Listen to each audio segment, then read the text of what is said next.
Hello, I'm Cheryl McCarthy. Welcome to One to One. When Marlon Brando and his outlaw motorcycle gang roared into the imaginary town of Wrightsville in the movie The Wild One, wreaking havoc and terrorizing the local townspeople, it cemented our image of biker gangs as lawless and violent. A few, like the notorious Hells Angels, have been implicated in murders, drug trafficking, and violent encounters with other biker groups.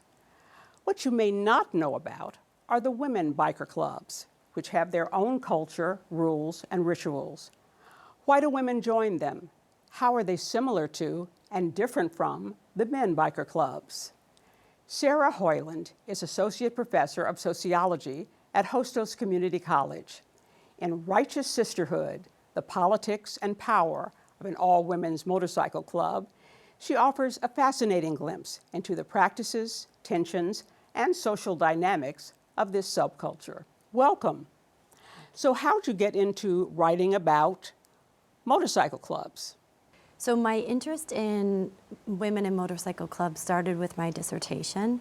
I was really not looking at women bikers. I was looking at women who held somewhat tertiary roles around men's motorcycle clubs. And so I interviewed some wives, some girlfriends. I interviewed someone who was a bartender at motorcycle club parties, someone who worked at one of the strip clubs that the motorcycle club ran. And it just felt like something was missing. Like it felt like there were other kinds of women involved in this world that I was not capturing. And probably about 6 months before my dissertation defense, I saw a brief documentary that featured an all-women's motorcycle club, and I was hooked. And from that moment on, I tried to reach out to them and interview them, unsuccessfully at first, and then successfully. But you wound up spending, was it 8 or 9 years following the members of this particular club? Yes. Now you were married to a biker, correct? I was, yes. And I gather that a lot of bikers came to your wedding and sort of created a ruckus, right? There was a bit of a ruckus, yeah. So the wedding was actually kind of a classic tale of two very different people coming together. You know, one side was full of New York bikers and the other side was full of Midwestern Protestant Lutherans. That is actually one of the first things that that I sort of had to encounter as a writer, right? How much of my own life am I comfortable with putting in a book? How much do I want other people to read and scrutinize decisions that I've made, things that I've experienced? Now, you know, as I said, motorcycle riders have been associated with violence for many years. That's sort of, how you sometimes think of them. And when you see a procession of bikers going down the highway, I mean, sometimes it's a little scary, because they seem rather aggressive. So move forward. You happen to hear about Sandy, who headed up this national motorcycle club. And you persuaded her to let you in on some of the activities of the club. What did that involve? What kind of places did you go? What kinds of events did you experience with the club? So for the first year or two, my only contact was really with Sandy. So I interviewed her many, many times. We had a lot of lunches, a lot of, sort of one-on-one meetings. And I found out a lot about her and a lot about the motorcycle club and her inspiration for creating it, her own personal history and background. Why was it created? Sandy, of course, is a pseudonym. She created the club in response to her own desire to have other women to ride with. So like many of the women in the early days of this particular motorcycle club, her husband was a biker, and most male motorcycle clubs have a very exclusive membership of men only. And you can't bike with them. You can ride on the back of the bike with them. Correct. But you can't ride with them. Right. So a woman would not be able to ride her own motorcycle club with a group of patched men. So she broke off and with her husband's, not only approval but support, she put an ad in a newspaper and created her own motorcycle club. About how many members do the Righteous Sisters? So they're worldwide. I never had access to membership rolls or logs, but I would guess they're somewhere around 100. Okay. But they are from around the country, correct? Correct, around the country, and there are several international members from around the world. What are the kind of demographics? You met a number of them. What are they like? Are they just like any other women, or they just ride bikes, or are they distinctive in some way? So, I think both, right? It's a both and. They are very much like a typical, many of them are, I would say, middle-aged. So in terms of their age demographics, there were a lot of 50 and 60-year-old women in there, grandmothers, mothers. There were very few younger women, like in the 20s and 30s. And I think a lot of that is because of the time requirements and the kind of rigorous membership things that the women did to be part of the club. In terms of race and ethnicity, almost entirely white, although that's not any kind of requirement for membership. What are the requirements? Basically, the requirements are to have a motorcycle and be able to ride it. Any former military women in the club? Yeah, there were a lot of former military, and this was something I noticed pretty early on and was an early line of inquiry. So one of the women that I write about in the book, I call her Scully, and she was in the U.S. Marine Corps, drill sergeant, retired from the U.S. Marine Corps, was there for the transition of the U.S. Marine Corps allowing women to, I say allowing, women to be part of the infantry and be part of more active military service. So she was one example of many veterans, but Scully, was really one of the sisters who was known as righteous. She ascended to kind of the highest realm of respect within the motorcycle club. Becoming a member, the whole initiation process is rather lengthy. What does it involve? What are some things involved? So it's very lengthy. In some cases, it could be 3 or 4 years for a woman to come in, and they start out, generally with kind of a clean vest, no patches, and then slowly they'll get, there's a top rocker and a bottom rocker, and then the center patch is the main patch, and that means someone is a full member in a 3-patch club. And so for some of these women, it took many years, even 4 or 5 years to get that full 3-patch and to have their center patch given to them at a very formal initiation ceremony. This is on par with the men's motorcycle clubs. Right. And all motorcycle clubs have a distinctive patch that they wear. And that the patch is pretty sacred, right? I mean, non-members of the club are not allowed to touch it. Mm-hmm. I think the patch, is it not allowed to touch the ground? It's sort of like the sacred as a flag, right? Yes. And what do you have to do to earn your patches? How do you earn your patch? So there's a very complicated set of guidelines that women go through. I think in the men's clubs, it's a little bit more straightforward. They put in work for the motorcycle club, and that can look like a variety of things. It can include violence, it can include doing certain things for the club, sticking up for other club members. But with the women's motorcycle club, it's much more nuanced. They have a very formalized structure, sort of a tiered system within which they advance. And they also have a mentoring system by which an older full patch member then mentors an incoming member. Okay. I sort of go back to my Girl Scout days about how you earn the various badges. So what kinds of events do the club members participate in that constitutes sister time? What do they do together? Oh, well, so they have a lot of fun together. I think, more than the men's motorcycle clubs, a lot of the women's activities are focused around philanthropy.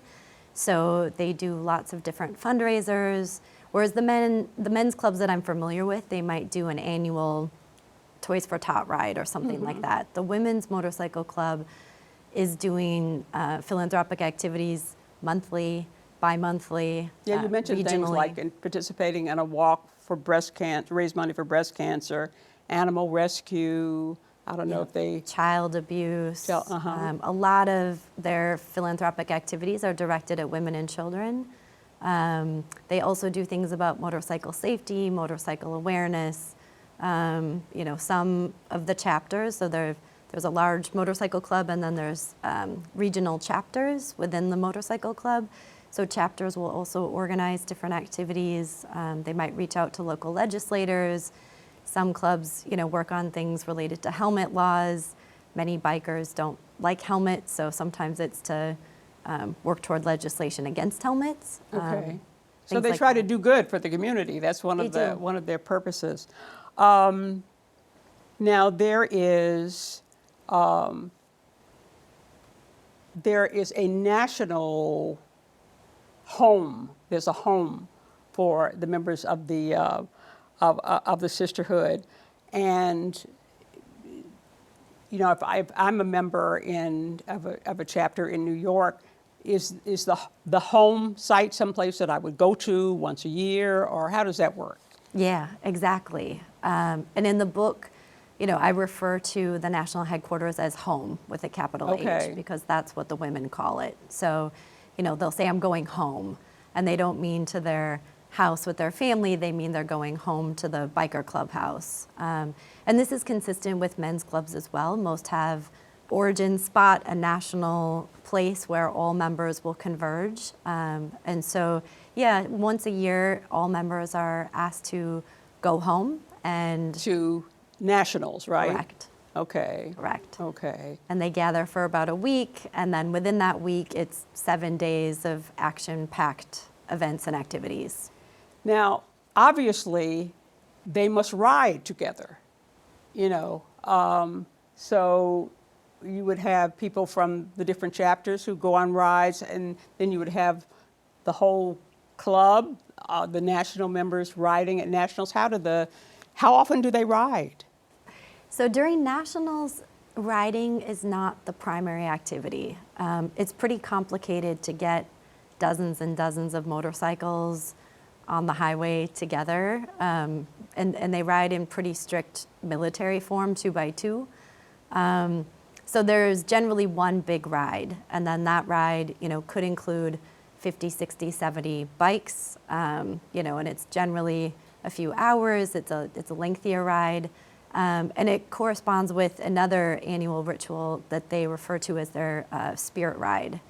And so that ride commemorates any members that have died, and it's a very emotional ritual in which women connect with each other and then also connect with the women that had been part of their club. So the spirit ride would be at some time other than at nationals, in some other place? So they do a ride at nationals, and then they do another ride at a different point in the year where it's basically like wherever they are, they hop on their bikes, and I believe the minimum requirement is 100 miles. It's called the Righteous Sisterhood, but they are always striving to reach something called, is it arete? Is that how you pronounce it? Arete. Arete, arete, which means, was that Greek or Latin for? For excellence. Okay, for excellence, and always striving to reach excellence. You mentioned one of the members of the club. Tell me about Sure. Sandy, for instance. She was a very interesting woman to spend so much time with. She had a pretty difficult life, had grown up in the Midwest, single working mother who had 3 kids, Sandy being one of them. Sandy left home very young, got married very young, sort of got involved in a pretty challenging lifestyle as a young mother. She didn't finish high school. Her husband was unfortunately not around very much, and so she was a single mother.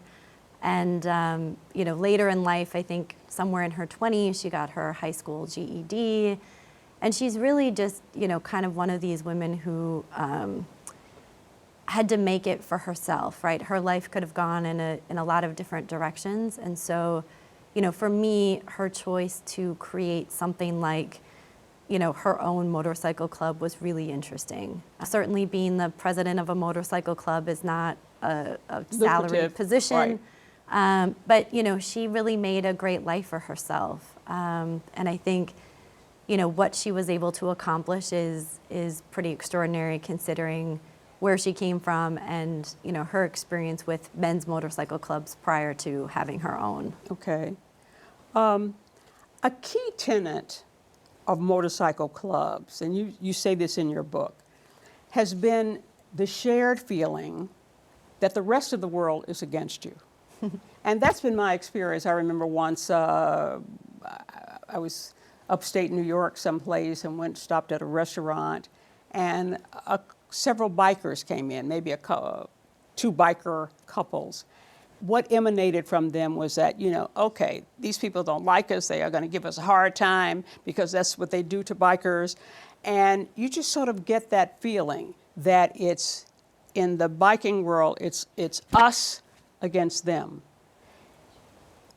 Is that true when you are a woman biker as well?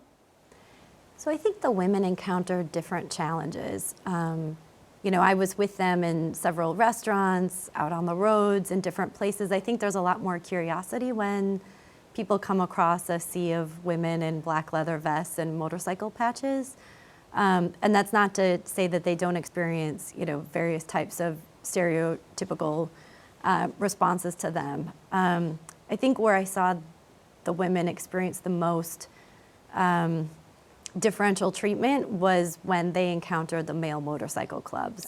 And how does that play out? The men resent them, or what is it? So there's kind of a class system of sorts, right? So, in the motorcycle world, the 1%ers are at the epicenter of everything. What's a 1%er? So those are clubs like the Hells Angels, the Mongols, these clubs who are sort of notorious. They're on the law enforcement radar. Yeah. And that term is quite old, and it's pretty controversial within the motorcycle club world. They don't, some adopt that term and they tattoo it on themselves. They have it on their vest. They wear it with pride, and others kind of really shun the term and hold themselves away from it.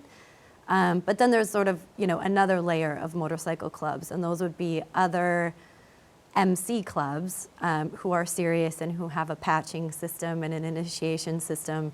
When those clubs encounter women from the women's clubs, what's the vibe? So I think the women's clubs, right, because this isn't the only one, they've had to do a lot more to prove themselves, that they're like quote unquote real bikers, that they're not just putting on their leather vests and parading around. Because the patches are territorial, right? So historically, women's clubs were not, again, allowed to wear three-piece patches because the bottom patch designates a geographic location. And if you wore a location on your back, then that meant that you would be willing to defend that location. Really? You also say, interestingly enough, that the women bikers are trying to show that we're real bikers. Mm-hmm. They're not feminist. You said they're not feminist. Right. Well, they will say they're definitely not feminist. And actually, that was one of the points of contention in the book. So, I had big idyllic dreams about co-writing this book with Sandy and, producing something that she would really agree with and value and feel represents her. But she did not want the word feminism in the book at all. Why do you think they are I think nervous in about part using that because term? of the politicized language around, not only feminists and feminism, but gender and sexuality and race, which were three other hot button topics. I think, there's a strong political current under all of that saying, we don't want this out there for the public. What did you learn from your years of research and observing the activities of this club and their members? What did you learn that was surprising to you? What surprised you, or what interested you most about what you found out? Well, I think, for many years it seemed so specific and so nuanced, right? And, a huge What do you part of mean? me, like a women's motorcycle club, right? This is, the tiniest of tiny fraction of American women, for example. Tiny right? subculture, right? Who cares, right? Like and the more I got to know them and the more I started to understand the group, they're yearning for and asking for the same things that, not just women, but people everywhere want, right? They're looking for solidarity, they're looking for a sense of family, a sense of sisterhood, and moreover, they're looking for, this space within which they can be recognized as having excellence. So, if their day job is selling T-shirts, at a roadside stand, but then they put their patches on and they engage with other women who are recognizing them as sister, they're getting hugs, they're getting all kinds of recognition. And then maybe at the end of the year they get an award and they have 100 women cheering and clapping for them. It gives them a real sense of belonging, and it also, I think, really replicates what we see in other aspects of society. I mean, other groups do very similar, if not almost identical, sort of rituals and rites to keep people engaged. And it's sort of a way to find your own power, right? Yes. Now, did you ever ride with members of the club? Did you ever actually ride with members of the club? So I rode on the back all the time. Okay. But I'm not a biker. I don't ride a motorcycle. So, if I were to ride my own motorcycle, I would be in the way, way back because I'm not a member. But I would ride on the back of generally a full patch member, kind of near the front. You're a sociologist. What did you want to bring to the whole study or knowledge of psychology of society by following this particular subculture? Well, in the beginning, and especially as a graduate student, the kinds of things I read about women in the motorcycle club world were pretty disgusting. Disgusting? The language that was used, like hard-bitten, ugly, unintelligent, uneducated. I mean, there was a sea of men writing about women, and it was never, not only humanizing people, but it also wasn't accurate. So I wanted to really highlight the range of women, that fall into this lifestyle. It's, there was a woman who worked as an administrator at a college, right? There was, a woman who, had a high-ranking job with the U.S. government, right? I mean, there were like a range of women that were involved in this. But, I think, once that became clear, like that's part of the book, like the totality of The Righteous Sister is pretty vast. I think, what I'm looking at now is how similar, like what I was observing in that culture is to other kinds of cultures. I'm afraid we're out of time. I'd like to thank Sarah Hoyland, Associate Professor of Sociology at Hostos Community College and author of Righteous Sisterhood, The Politics and Power of an All-Women's Motorcycle Club, for joining me today. To learn about our upcoming shows, you can follow us on Instagram at One-to-One CUNY TV, and you can watch the show on the go by downloading the CUNY TV app. For One-to-One and CUNY TV, I'm Cheryl McCarthy.